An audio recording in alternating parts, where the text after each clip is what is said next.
ជំរាបសួរលោកគ្រូខ្ញុំបាទឈ្មោះអង្គជាដាវីតមកពីក្រុម AHU10 អញ្ចឹងថ្ងៃនេះខ្ញុំចូលមកធ្វើវីដេអូម្ដងទៀតហើយនឹងគឺជាវីដេអូលើកទី5អញ្ចឹងថ្ងៃនេះយើងមក run នៅ comment ពាក់ព័ន្ធជាមួយ hardware monitor អញ្ចឹងឥឡូវយើងធ្វើការ start នៅ server យើងទាំងអស់គ្នា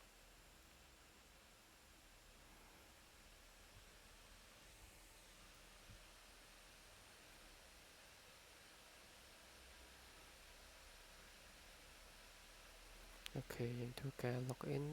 ទៅលើ server របស់យើងអូខេអញ្ចឹងចំណុចដំបូងយើងធ្វើការ run នៃ command s cpu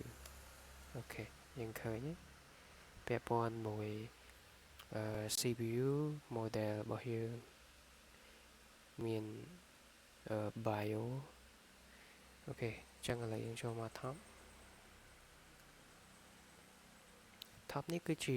real time CPU យើងឬក៏ process អញ្ចឹងនេះគឺជា user យើងអញ្ចឹងដោយសារវាជាប់នៅនឹងយើងចុច control C មកដើម្បីចូលនៅ comment ថ្មី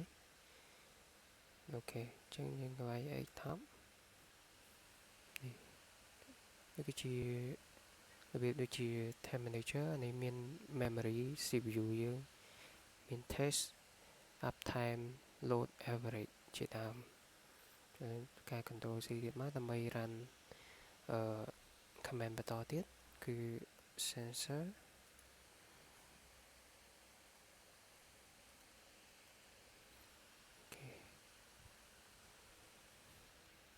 free តអីវីដេអូនេះគឺជា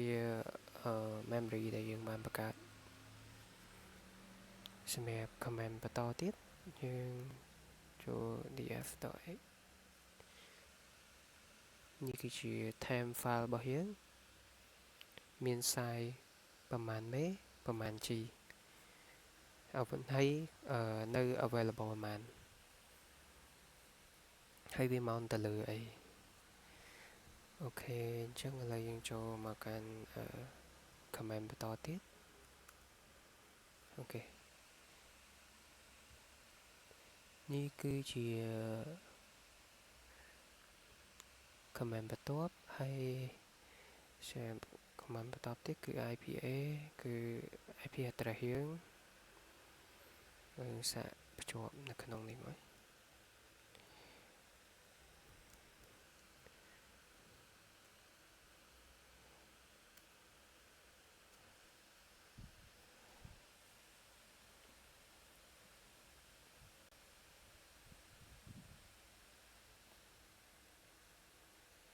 គេឃើញថាវាអត់ដាទេហើយចូល command បន្ទាប់ទៀត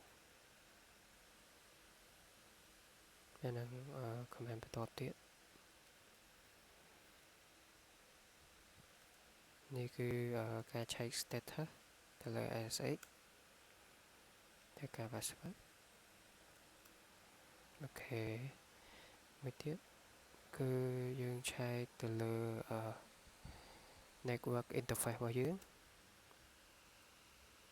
ដោយសារវាអត់ install អូខេហើយដូច IPA ដែរ IF state នេះគឺ network use របស់យើង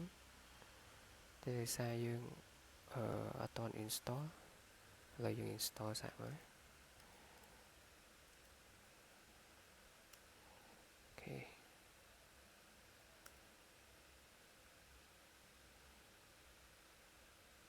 អូខេឥឡូវយើងសាក run ម្ដងទៀតបន្ទាប់ពីយើង install ហើយ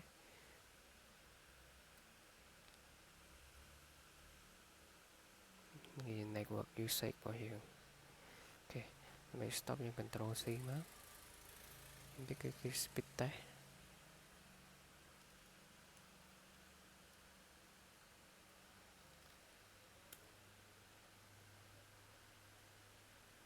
យើងត្រូវការ install វាដែរ ខ្ញុំសាក install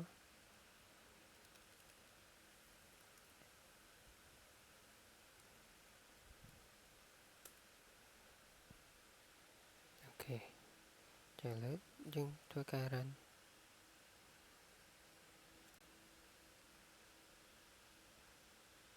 ឃើញថាវាអត់មានទេឥឡូវយើងចូល command បន្ទាប់ទៀត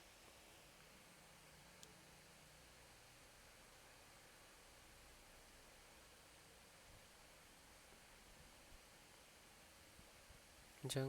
command បន្ទាប់ទៀតគឺយើង shut down ទៅលើ machine របស់យើងណាអូខេឃើញថាវា shut down server អញ្ចឹងវីដេអូខ្ញុំមានតែប៉ុណ្្នឹងឯងសូមអរគុណលោកគ្រូ